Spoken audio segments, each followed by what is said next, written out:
Okay, welcome back. This is your mini read for the sign of Gemini for April, early April. We're just trying out this new series today. I am in a different setting. At this time, I'm going to let you know that sometimes I will switch decks, and if I'm using the tarot tutorial or territorial deck, that means that it has writing on it and there's no illustrations on either the major or minor arcanas.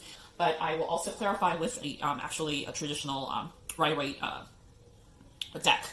Or something like it. And for this one, I'm going to clarify with the Everyday Tarot mini deck by Biddy Esselmont. Okay, so let's get started.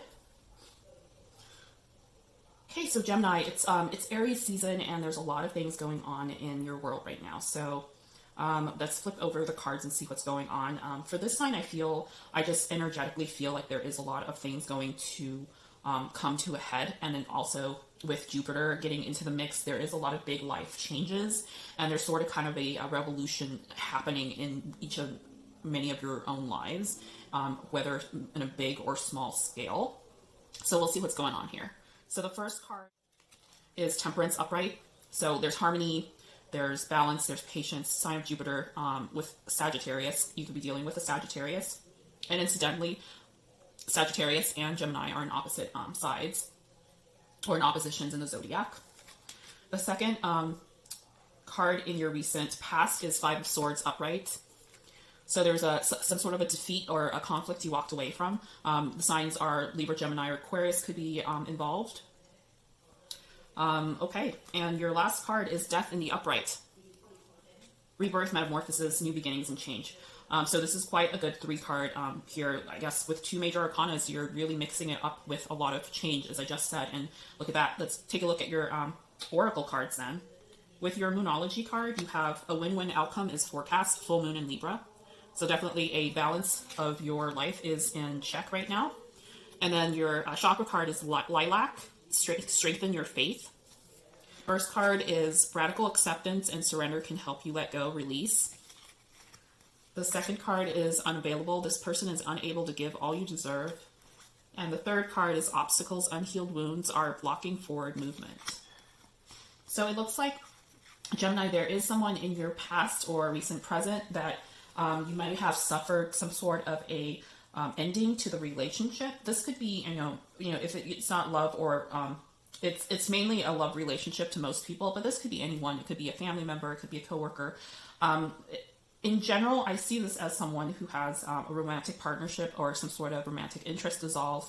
There was a moment where this person is seeing someone who had a kind of a player or a cheater person be interested in them, and they totally let that go. But for some reason, they kind of stuck around. This other person was deceitful in some way and held on to your relationship or some sort of connection with you.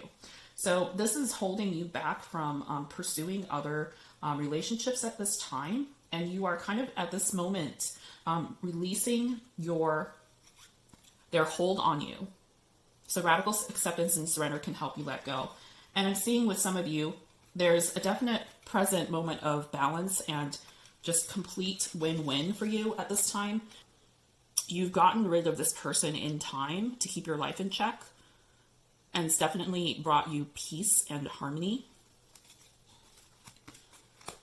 And with strengthening your faith here, I think you've really tapped into your inner spiritual center and really looked within and reevaluated everything you've seen in others recently, and that has led you to cut off anyone who you're basically cutting off your losses. So anyone who's not on your high vibration level, or someone who's not bringing you absolute warmth or joy at this time, you're just letting them go. You're not really suffering fools at this time. And Gemini, I think because you're really good at balancing also with Libra, with the dual signs, you'll have like a more intellectual base of understanding of what motivates people. So you can see through a lot of what others can't when they're interacting with others. And your sign is in Mercury, and it's very, Virgo and Gemini are related to Mercury. So you're very based in communication. So once you have interpersonal interactions with others, and you have a personal relationship that's established, even on a surface level or an acquaintance, it could be just someone that you've randomly met, you're very quick to assess what you see in this person, what their motivations are. So the love message unavailable, this person is unable to give all that you deserve, has really also cemented the fact that you are unavailable to them at this time. So it's pretty cool that I see someone who's kind of just, they're still, they'll say hi, they'll say, they'll text you, they'll email you possibly, and you'll be like, yeah, I'm doing well. How about yourself? And so you're not really cutting them off completely communication wise, but you know that they're not good for you. So it is kind of like just, you're gonna softly just let this go. You're gonna wean them off of you, and they'll just let it go completely. But you're not one to shut people off communication, like just put a brief, like abrupt halt onto someone's communication. You'll actually talk to them. They'll tell by the way you have conversations with them that you're not interested, and that is a great sign for you, Gemini, that you're just, you're not doing this to keep someone. You might have other placements that make you seem like you might be indecisive or sometimes wishy-washy, but you're not actually like that. You know what's going on. You know what motivates people.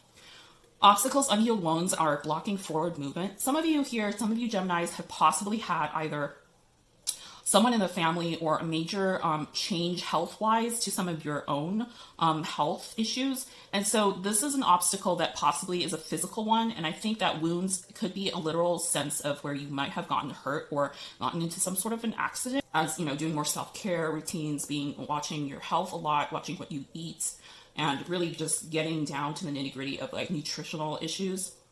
So I see a lot of you doing that. With death here, it really does mean there's a transformation in the upright. There could be some sort of a Scorpio in your life that's affecting this. This could be a Scorpio you've known before, or maybe in a past situation where I see some of you had a friend who you lost, whether due to natural causes or illnesses. They could have been a Scorpio who was a very central mentor figure in your life. Could have been a really spiritual friend that you had lost. And this person has taught you kind of the value of living again and not really being held back by, the confines of your own thinking. So you're very intellectual and you are very skeptical of a lot of things spiritual wise, but I see you going towards that. Perhaps with age and with a lot of experiences behind you. Even if you're young, you've seen a lot, you've heard a lot, and you've experienced quite a bit in the last few years. So the first card I'm going to pull out is to clarify death. Why is death here? And we have the Two of Cups in reverse, actually. So someone had, again, this other person that you may have been dealing with was, offering you some sort of a offer, a proposition, and it propositioning you in doing that has kind of turned you off to a lot of relationships you're currently dealing with. So you may have gone within yourself more these days, and it really shows that the unhealed wounds, either this person has spiritually affected you in some way because they were wounded and they were kind of affecting you in a negative way. You have let that go as well. So it could be a physical wound that you're healing from, or some sort of a mental break that this person affected you in. And then again, if you had that friend who was the mentor, the spiritual one, who gave you that influence, that could have been also, for some of you, a person that you were interested in romantically in the past. And then you have held on to those memories of the person who has passed on. And I'm seeing you deal with a painful memory of someone who has passed on. Either this is a loved one, a close friend, or someone you were interested in, linked to romantically. So it definitely was a turning point in your life. Some of you also may have a family member you're either distanced from physically or mentally at this time, and you might be emotionally detached from them in some way, shape, or form. And you're kind of seeking that balance again here, where you're trying to find a patience or harmony with this person. I'm seeing for most of you, it's a family member. It could be a child, a parent, a sibling. You're trying to reconnect to, possibly slightly estranged at this point. Whether due to, geographical differences of where you're living. Some of you, I see you possibly living in a different country, living abroad. And that's kind of causing a little bit of a rift right now, whether it's, intentional or due to the state of the world, you're less likely to see each other and speak to each other. So that's also in the works.